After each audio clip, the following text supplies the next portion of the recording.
So normally when a game gets cracked, the DRM is removed or disabled by modifying the game files.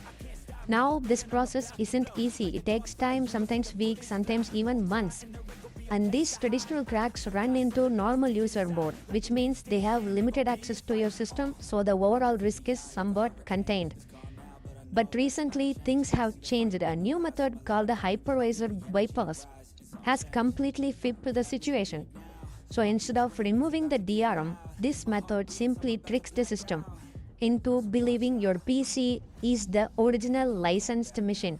So the DRM is still there, still running, but it's being fooled into allowing access anyway. And this is where the real problem begins.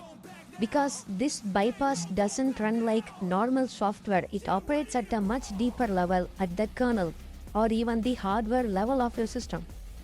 And to even use it, you often require to disable important security features, things like secure boot, antivirus protection, and driver signature checks. So what does that actually mean? It means you are giving full control of your system to completely unknown software. At that level, there are basically no restrictions. It can access your file, track what you are doing, install hidden malware, and you couldn't even notice it immediately. And in the worst case scenario, it can install something called a bootkit. Now the bootkit is extremely dangerous. It runs before even your operating system even starts, so which means it can completely bypass traditional security tools and it becomes incredibly difficult to detect or remove.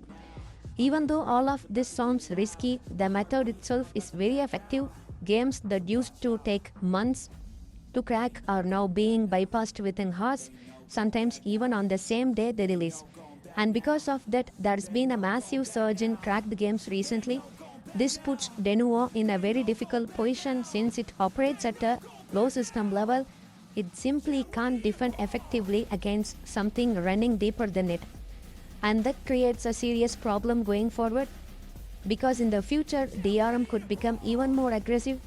We could start seeing kernel level DRM similar to anti-cheat systems, and if that happens, it could affect performance, user privacy, and even compatibility with platforms like Linux or handheld devices. So in simple terms, cracking has become much faster, but at the same time far more dangerous.